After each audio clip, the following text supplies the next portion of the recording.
जा रहा हूँ तेरी महफिल से फिर न आऊंगा।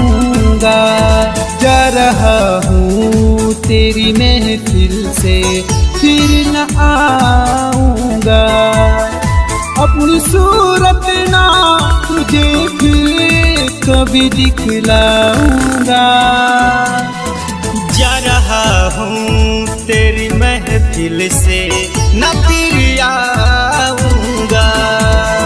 जा रहा हूँ तेरी महफिल से फिर न आऊंगा।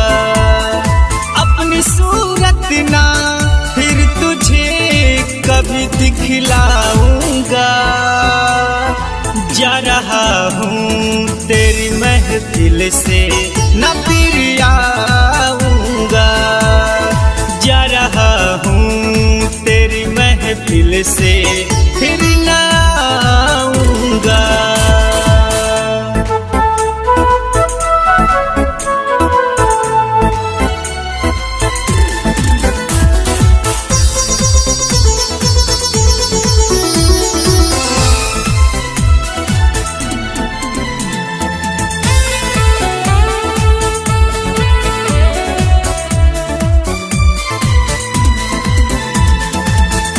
चेहरा को मैं बसाया अपनी आँखों में।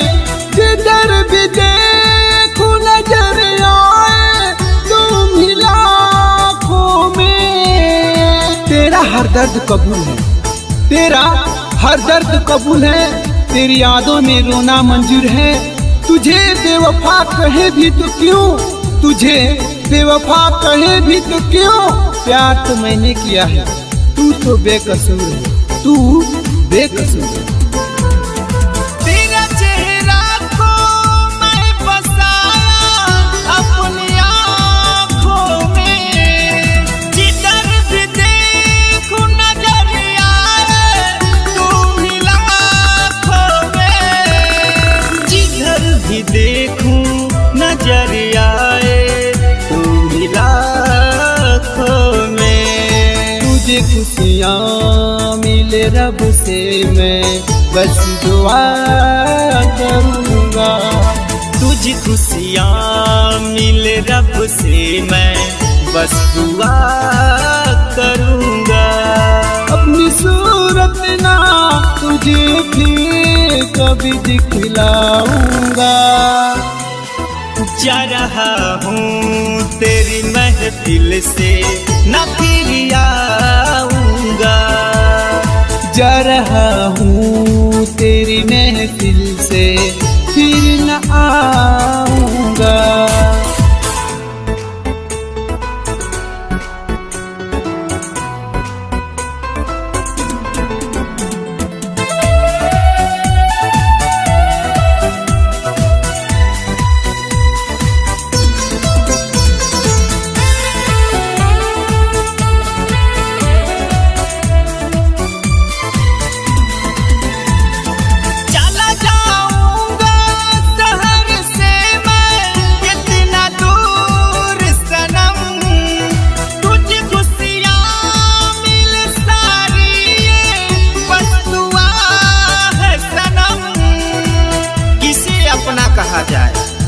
किसे अपना कहा जाए, सभी दिल तोड़ जाते हैं। सजा कर दिल की महफिल को, सजा कर दिल की महफिल को अकेला छोड़ जाते हैं, बस दिल तोड़ जाते हैं।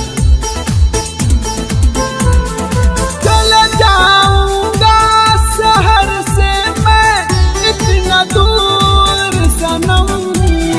तुझे खुशियाँ मिले सारी ये दुआ है सनम।